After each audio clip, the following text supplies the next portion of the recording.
है गाइज, अस्सलाम वालेकुम, welcome back to my YouTube channel. तो फाइनली गाइज आज मैं लेके आ चुका हूँ एक नया वीडियो, और वीडियो होने वाला है गांधीनगर पटना का। तो कल वहां पे प्रोटेस्ट हुआ था वक्फ बिल के खिलाफ, तो वहां पे बहुत बड़ी बड़ी शख्सियत गई थी, और वहां पे हमारे गांव के करीब में ही इमरान प्रतापगढ़ी जी हैं, वो भी वहां पहुंचे थे। तो आज मैं उन्हीं का भाषण सुनूंगा, तो आप वीडियो में एंड तक बने रहे। मैं वीडियो को स्टार्ट करता हूँ। लहराता हुआ तिरंगा है, इस तिरंगे में जो आग का रंग है और जो उसके ऊपर अमन का रंग है, भाईचारे का रंग है। ये मुल्क नरेंद्र मोदी जी की जागीर नहीं है, ये मुल्क हिंदुस्तान के हर इंसान का है। और हम अपने आबाओ अजदाद की जमीनों को बचाने के लिए, खानकाहों को बचाने के लिए, इबादतगाहों को बचाने के लिए, कब्रिस्तानों को बचाने के लिए जो कुर्बानी जरूरी होगी वो कुर्बानी देंगे। हम सड़कों पर बैठेंगे। मेरी आंखों के सामने हजारों की तादाद में, लाखों की तादाद में, अब थोड़ी देर आप लोग बैठ जाए, जितना इंतजाम आपने कर लिया थोड़ी देर बैठ जाए। मुझे इनसे बात करनी है। मैं आपसे भी गुजारिश करूंगा थोड़ी देर। ये सैकड़ों किलोमीटर से आए हुए लोग धूप में धूप की शिद्दत पे खड़े हैं, तो इनकी मौजूदगी को सलाम। मुझे पता है नया पाने की चाहत में पुराना छूट जाता है, नया पाने की चाहत में पुराना छूट जाता है। तुझे अपनाओ तो मुझसे जमाना रूठ जाता है। मोहब्बत पढ़ने लिखने में बहुत आसान है, लेकिन मोहब्बत को निभाने में पसीना छूट जाता है। इमारत शरिया के खुलावे पर पूरे बिहार, पूरे बंगाल, पूरे उड़ीसा, पूरे झारखंड के कोने कोने से आए हुए अपने हम उम्र साथियों को, अपने बुजुर्गों को सलाम करता हूं। अगली थोड़ी देर आपसे मुखातिब रहना चाहता हूं। दिल्ली में बैठी हुई सरकार एक बिल लेकर के आई है, वक्फ अमेंडमेंट एक्ट।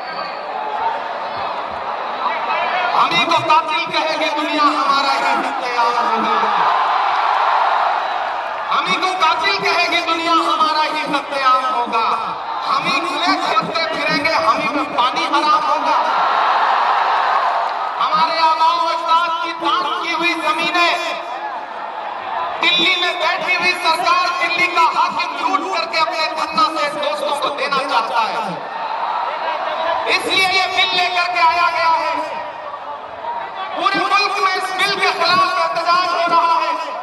देश की पार्लियामेंट में आपने देखा, हम सारे लोगों ने इस बिल के खिलाफ लगातार लड़ाई लड़ी, लेकिन नंबर उनके पास है, इसलिए यह बिल पास हो गया। अब लड़ाई सड़कों पर लड़नी है। देश की माननीय उच्चतम न्यायालय में, सुप्रीम कोर्ट में यह मुकदमा ऑलरेडी पेंडिंग है, और मुझे पूरा यकीन है कि हमारे देश की सुप्रीम कोर्ट इंसाफ जरूर करेगी। महान बादशाह सिकंदर ने जब यूनान फतेह किया तो जीत का जश्न मनाने के लिए वो शहर की सड़कों पर निकला, तो उसने देखा कि पूरा शहर जश्न मना रहा है, लेकिन एक फकीर इंसान सड़क के किनारे बेसुध होकर के सो रहा है।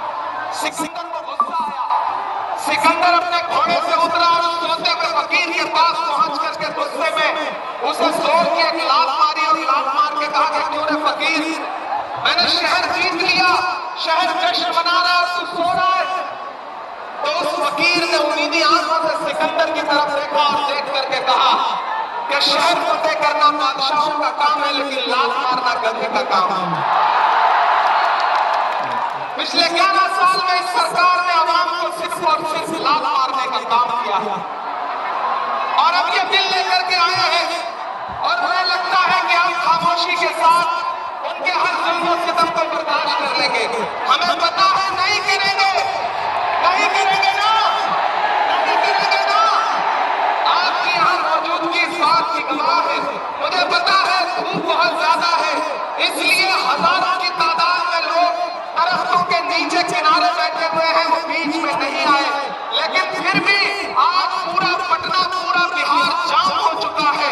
लोग लाखों की तादाद में घर से निकल करके आए हैं। मैं सलाम करता हूँ आपकी जिंदा दिली को, आपकी मोहब्बत को। फैसल रहमानी साहब के एक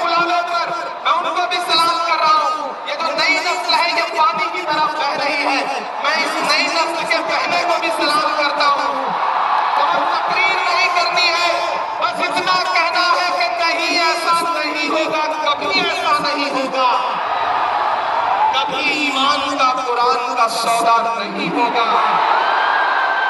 बिहार वालों बताना, दिल्ली तक की आवाज पहुंचाना कि नहीं, ऐसा नहीं होगा, कभी ऐसा नहीं होगा, कभी ईमान का कुरान का सौदा नहीं होगा। हमें तुम कत्ल कर दो शौक से मंजूर है, लेकिन शरीयत से किसी मुद्दे पे समझौता नहीं होगा।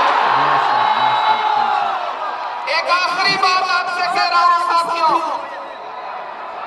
आप एक चीज ध्यान में बिठा के रखना कि अगर ये बिल लोकसभा में आया और इसकी हिमायत में अगर 250 से ज्यादा वोट पड़े, 288 वोट पड़े, तो इस बिल की मुखालफत में लोकसभा में 232 वोट पड़े। लोकसभा में मुसलमान सांसद सिर्फ 24 हैं, तो 200 से ज्यादा इस देश के हिंदू भाई, दलित भाई, सिख भाई, ईसाई भाई जो मेंबर ऑफ पार्लियामेंट हैं, वो लोकसभा में रात के 3:30 बजे तक इस बिल के खिलाफ वोट कर रहे थे और आपसे कह रहे थे कि हम आपके साथ खड़े हैं। ये है इस मुल्क की कानूनी तहजीब। ये जो लहराता हुआ तिरंगा है, इस तिरंगे में जो आग का रंग है और जो उसके ऊपर अमन का रंग है, भाईचारे का रंग है, उसके ऊपर भी जो रंग है, ये तीनों रंग मिलकर कह रहे हैं कि ये मुल्क नरेंद्र मोदी जी की जागीर नहीं है, ये मुल्क हिंदुस्तान के हर इंसान का है। और हम अपने आबाओ अजदाद की जमीनों को बचाने के लिए, खानकाहों को बचाने के लिए, इबादतगाहों को बचाने के लिए, कब्रिस्तानों को बचाने के लिए जो कुर्बानी जरूरी होगी वो कुर्बानी देंगे। हम सड़कों पर बैठेंगे। मैं सरकार से कहना चाहता हूं कि जमहूरियत अकड़ से नहीं चलती है, जिले इलाही जमहूरियत इस किताब से चलती है।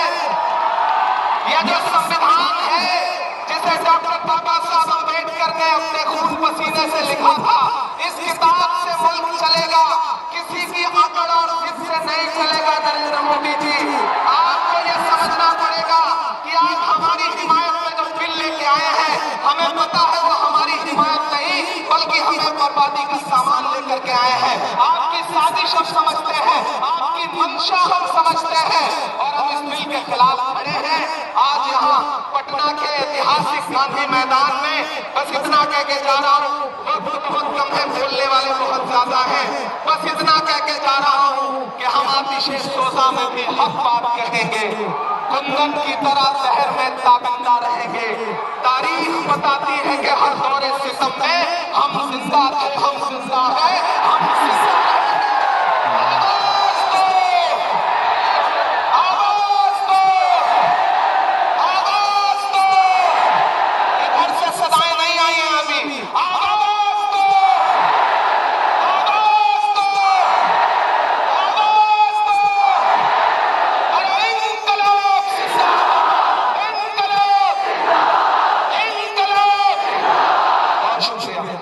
तो फाइनली गाइज आपने देखा इमरान प्रतापगढ़ी जी ने गांधी मैदान में खूब गरजे और यहाँ से पटना से लेके दिल्ली तक ये आवाज जरूर सुनाई देगी, पीएम मोदी को भी सुनाई देगी इंशाअल्लाह। और ये कानून रिजेक्ट होके रहेगा। हम सबकी भरपूर कोशिश है, इंशाअल्लाह हमें कामयाबी जरूर मिलेगी। और मैं इस वीडियो को आज यहीं पे एंड करता हूँ। अब मिलता हूँ किसी नए वीडियो में, तब तक के लिए अस्सलाम वालेकुम। आप अपना ख्याल जरूर रखें।